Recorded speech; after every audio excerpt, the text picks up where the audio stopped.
गोपाल भास्कर दत्तार के अनुभव। गोपाल भास्कर कहते हैं कि अब मैं साईं बाबा का भक्त हूँ।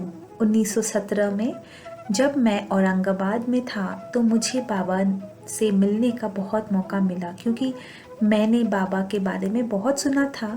मैं उनसे मिलने में सहज नहीं था, इसीलिए मैं शिरडी नहीं गया। मैंने सुना था उस बाबा ने दक्षिणा में पैसे मांगते थे और उनके भक्त उस पानी को पीते थे जिसमें बाबा स्नान करते थे, इसीलिए मुझे यकीन नहीं हुआ। मैं बाबा की तुलना नारायण गुरुजी से करता था। जब नारायण बाबा को 1 रुपया देने जाता था तो वो प्रसाद के रूप में मिश्री के साथ अपने भक्त को लौटा देते थे। फिर मैंने उपासनी महाराज के जीवन का इतिहास पढ़ा, उनके खुलासे सुने और उनसे मुंबई में मिले।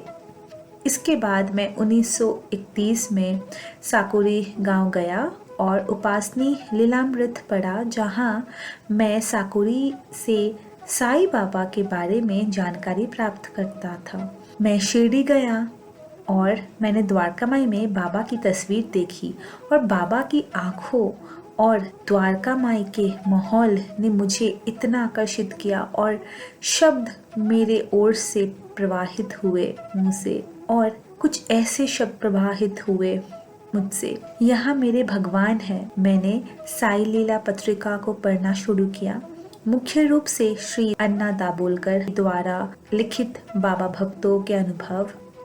मुझे पूरा विश्वास हो गया था कि साईं बाबा मेरे गुरु है। मैं अपने कुछ अनुभव साझा करना चाहता हूँ।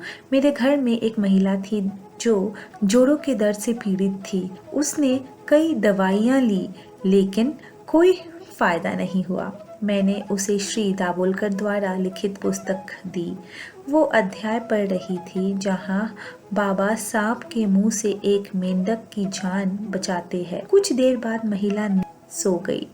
वो बाबा से कहने लगी, अरे साईं, आप सांप से मेंढक की जान बचाए, आपको जानवरों से बहुत लगाव है, लेकिन मैं इंसान हूँ, क्या तुम मेरे दर्द को दूर नहीं करोगे?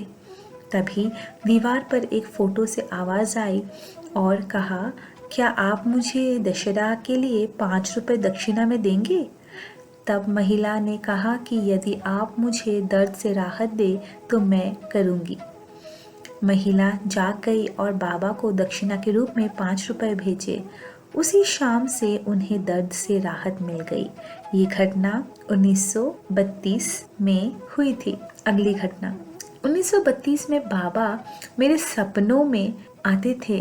वे मेरे साथ वैसे ही खेलते थे जैसे छोटे बच्चों के साथ खेलते हैं।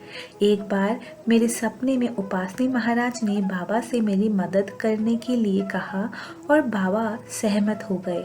कुछ दिनों के बाद मैंने अपने मुवक्किल के कुछ दस्तावेज खो दिए थे। जो दस्तावेज बहुत महत्वपूर्ण थे, हमें इसे अदालत में जमा करना था। खोजने के बावजूद हम दस्तावेज नहीं ढूंढ पाए। मैं सभी उम्मीदें खो चुका था। तब मैंने बाबा से मेरी मदद करने का अनुरोध किया। अगली सुबह गलती से मैंने अपना हाथ एक दराज पर रख दिया और दस्तावेज वहां पाया था, तो हम समय पर दस्तावेज जमा कर पाए और कोई भी परेशानी नहीं हुई। 1 या 2 साल के बाद कोर्ट में मुझे कुछ लोगों के बयान लेने थे। इसे एक फाइल में रखा था। कुछ अन्य कागजात के साथ पूरी फाइल गायब हो गई थी। मैंने फाइल की तलाश की लेकिन फाइल नहीं मिली। महत्वपूर्ण बात यह है कि अगर मैं इसे नहीं पा सका तो अदालत मुझ पर भी मामला दर्ज कर सकती है।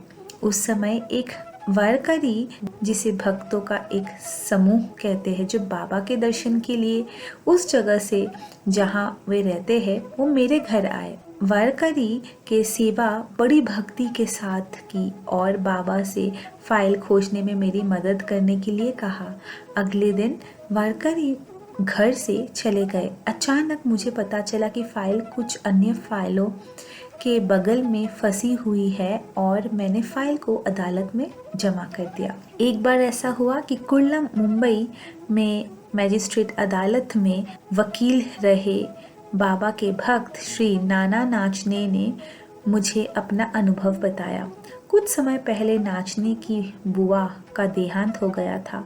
वह नासिक में गोदावरी के तट पर उनका देह संस्कार करना चाहता था, लेकिन उन्हें रीति रिवाजों की जानकारी नहीं थी। इसलिए उन्हें चिंता हुई कि नाचने पैसे लेकर नासिक के लिए रवाना हो गए और नासिक की ट्रेन से नासिक हो गए। अब बड़ी मुश्किल से वो ट्रेन में चढ़े और अनुष्ठानों के बारे में चिंतित थे। उन्होंने ट्रेन में एक व्यक्ति से मुलाकात की जिसने उन्हें आश्वासन दिया कम से कम खर्चे पर रस्में करावें, और उनके कहने पर उनके अनुसार रस्में कराई गई। उस व्यक्ति ने नाचने से कहा कि वो मुंबई में एक कंपनी में चपरासी के रूप में काम करता है और 15 दिनों के बाद उससे मिलेगा। 15 दिन बाद भी वो व्यक्ति नहीं आया तो नाचने ने उस व्यक्ति के दिए पते पर जानकारी प्राप्त की तो उन्हें पता चला कि वहाँ उस नाम का कोई काम नहीं करता था। तब नाचने जी को यकीन नहीं था कि बाबा ही चपरासी के रूप में आए थे और मदद की थी उनकी। जब मैंने इस अनुभव के बारे में सुना तो मुझे भी रीति रिवाजों पर विश्वास होने लगा। दूसरी लीला, कई भक्त साई की उदी से अपनी बीमारी से राहत पाते थे। एक लड़की जो लकवाग्रस्त थी, साई की विभूति से ठीक हो गए। उन सभी का यहाँ उल्लेख नहीं किया जा सकता है। मैं यहाँ अपने बंगाली मित्र द्वारा भेजा गया पत्र नीचे दे रहा हूँ। मुझे आपको ये बताते हुए खुशी हो रही है कि जब मैं बम्बई में था तब विभूति आपने मुझे दी थी। उसने अद्भुत काम किया है। मैंने इसे गठिया, द्रुपसी, मधुमेह और एनाजिना पेक्ट्रोइस के मामलों में आजमाया है। एक और सभी मामलों में इसने तत्काल राहत दी है। यदि आप इसकी कुछ और मात्रा बचा सकते हैं तो मैं बहुत आभारी रहूँगा। मेरे पास बड़ी संख्या में कुली और कर्मचारी है और मैं इसे मुश्किल मामलों में इस्तेमाल करना चाहता हूँ। लोग साई के पास तरह तरह की समस्याएं लेकर आते थे और उनके आशीर्वाद से उन्हें अपनी समस्याओं का समाधान मिल जाता था। तरह तरह की इच्छाएं तृप्त हो जाती थी, रोग दूर हो जाते थे और जो लोग काले जादू से प्रभावित हो रहे होते थे वे उनसे बच जाते थे। पराबनी में एक व्यक्ति था। उनके घर में अजीबोगरीब चीज़ें होती रहती थी। नए कपड़े अपने आप जल जाते थे। ढका हुआ खाना खुद कुछ ही देर बाद खाली हो जाता था। कई बार खाने में कीड़े पड़ जाते थे। उन्होंने गांव बदलने का फैसला किया, लेकिन वहां भी उन्हें वही समस्या हो रही थी। फिर उन्होंने शिरडी आकर साई के दर्शन किए और साई बाबा के आशीर्वाद प्राप्त होने के बाद उन्हें इन सारी समस्याओं से राहत मिली।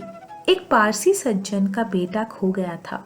उन्होंने उसे खोजने की कोशिश की और उसी के लिए लगभग 4,000 से 5,000 रुपए खर्च किए। उन्होंने साई को एक पत्र भेजा और साई ने कहा, आपका बेटा दक्षिण चला गया है और ठीक है, वो अपने आप वापस आ जाएगा। साई के कहे अनुसार लड़का अपने आप लौट आया और पारसी सज्जन ने कहा वो मद्रास गया था और वो सुरक्षित है। अगली लीला तरखड़ फैमिली के एपिसोड 5 के अनुभव है। शिरडी में बादल फटने से मौत का सामना। प्रिय साई भक्तों, मुझे ये लगता है कि आप कम से कम एक बार शिरडी की यात्रा तो की होगी। वर्तमान शिरडी और पिछले वर्षों की शिरडी जब ज्योतिंद्र तरखड़ आते थे तो बहुत बड़ा अंतर हुआ करता था। उस समय जब आप कोपरगांव से शिरडी में प्रवेश करते थे तो वहाँ एक नाला हुआ करता था जिसे पार करके आपको शिरडी गांव में प्रवेश करना था। वर्ष के अधिकांश समय में यह नाला सूख जाता था। केवल बारिश के मौसम में ही कोई इसे सक्रिय रूप से बहता हुआ पाता था।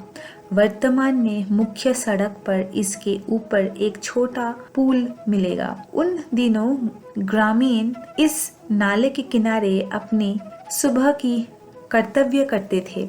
वैसे तो बहुत झाड़ियाँ थी और सूर्योदय से पहले जगह उपयुक्त थी, क्योंकि सड़क पर शायद ही कोई यातायात करता था। बरसात के वे दिन थे जब जोगिंदर तरखड़ शिरडी में थे। उन्हें जल्दी उठने की आदत थी और सुबह की कार्य करने के बाद वे काकड़ आरती में शामिल होते थे। उस घटना वाले दिन वो जल्दी उठ गए और अपनी सुबह के कार्य करने के लिए नदी के किनारे चला गया। बूंदाबंदी हो रही थी, इसलिए वो अपने साथ छाता और एक मशाल लिए हुए थे। सुबह की कर्तव्य के दौरान उन्होंने नदी के दूसरे किनारे से किसी के चिल्लाने की आवाज़ सुनी। शुरू में उसे चिल्लाने पर ध्यान नहीं दिया। उसने उस व्यक्ति का पता लगाने की कोशिश की, लेकिन अंधेरा होने के कारण वो किसी को नहीं देख सके। जल्द ही उन्होंने महसूस किया कि वो व्यक्ति चिल्ला रहा था और बैंक से भाग जाने को कह रहा था।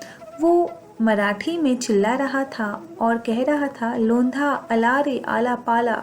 मेरे पिता लोंधा का मतलब नहीं समझते थे, मतलब जोगिंदर तरखड़ लोंधा के मतलब नहीं समझते थे। जैसे कि उनकी शिक्षा अंग्रेजी माध्यम में थी और बोलचाल की मराठी को समझना उनके लिए बहुत मुश्किल हुआ करता था। हालांकि वो समझ सकता था कि वो व्यक्ति सभी को उस स्थान से भाग जाने की चेतावनी दे रहा था। उसने जल्द से जल्द अपनी सुबह की कर्तव्य खत्म की और उठ खड़ा हुआ और मशाल जलाकर यह पता लगाने लगा कि आसपास क्या हो रहा है। जल्द ही उन्होंने महसूस किया कि 15 से 20 फीट ऊंचा काले रंग का पानी का एक विशाल स्तंभ उनकी ओर जोर से आ रहा था। रात के समय दूर स्थान पर बादल फटने से नाले में अचानक बाढ़ आ गई।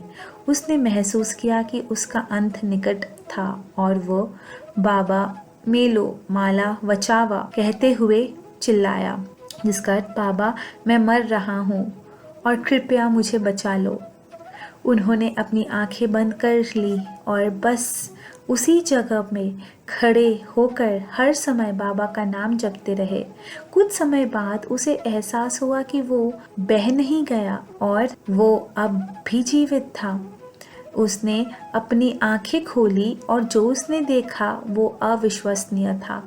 पानी का स्तंभ 2 भागों में विभाजित हो गया था और उसे बिना छुए उसके पास से निकल रहा था। वो उस बहते हुए पानी में स्थिर खड़ा था। वो मृत्यु तक डरा हुआ था और पूरी समय बाबा के नाम स्मरण का जाप कर रहे थे। कुछ देर बाद पानी का स्तर कम हुआ और जब ये घुटने के स्तर तक नीचे आया तो पानी उसके शरीर को छू गया। अब वो घुटने भर पानी में था।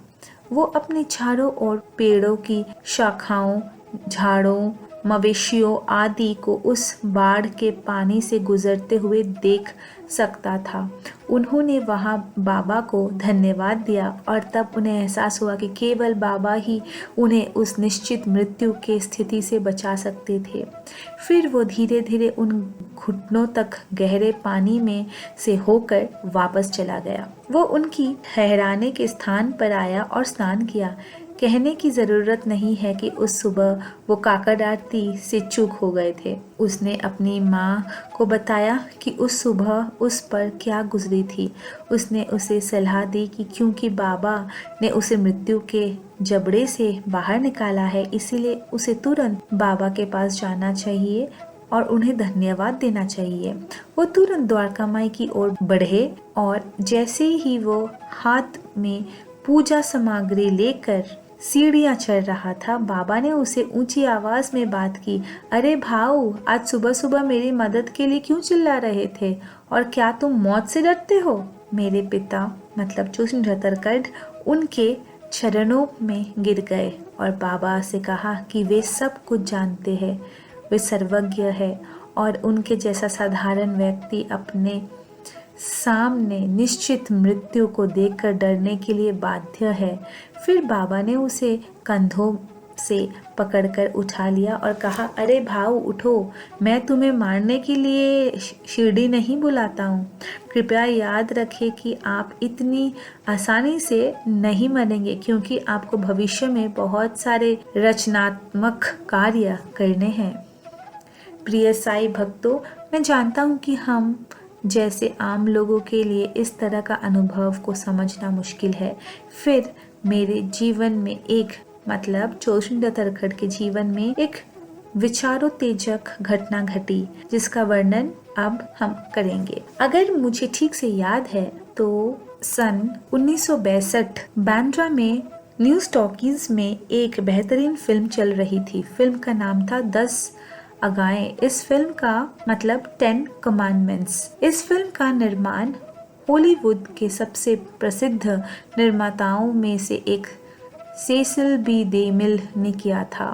फिल्म ने कोलाबा के रीगल थिएटर में पिछले सभी रिकॉर्ड तोड़ दिए थे और बांद्रा में न्यू टॉकीज को 70 mm स्क्रीन और स्टीरियोफोनिक ध्वनि प्रणाली के साथ पुनरावृत्त किया गया था। हम दोनों फिल्म देखे और महसूस किया कि फिल्म में दिखाए गए चमत्कार में जोशिंदा तरखड़ द्वारा शिरडी के साईं बाबा के साथ संबंध के दौरान देखे गए चमत्कारों से मेल खाते हैं। बहुत समझने के बाद मैं वीरेंद्र तरखड़ जी जोशिंदा तरखड़ अपने पिता को साथ चलने के लिए राजी किया। लगभग 30 से 35 साल के लंबे अंतराल के बाद बाबा साहेब तरखड़ यानी मेरे पिताजी को किसी फिल्म देखने के लिए थिएटर में जाना पड़ा हो। उसने दृश्यों को देखा, दिव्य प्रकाश को देखा जब वो पहाड़ पर जाता है और मूसा अपने सभी यहूदी लोगों को मिस्र के लिए इलाके से बाहर ले जाता है और लाल सागर के तट पर आता है और भगवान से प्रार्थना करता है और समुद्र का पानी 2 भागों में बांट जाता है और उन्हें क्रोध से बचाने का रास्ता देता है। राजा फरोहा की बाबा साहेब ये देख के खुशी के आंसू उनके आंख से नहीं रुक रही थी। जब हम थिएटर से बाहर आए तो उन्होंने मुझे पुष्टि की कि शिरडी साईं बाबा के पास एक ही प्रकार की अलौकिक शक्तियाँ है और वो फिल्म 10 कमांडमेंट्स में दिखाए गए मूसा के चरित्र से बहुत मिलते जुलते हैं।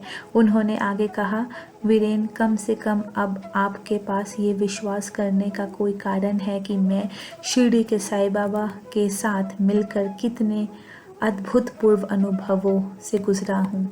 ओम साई राम।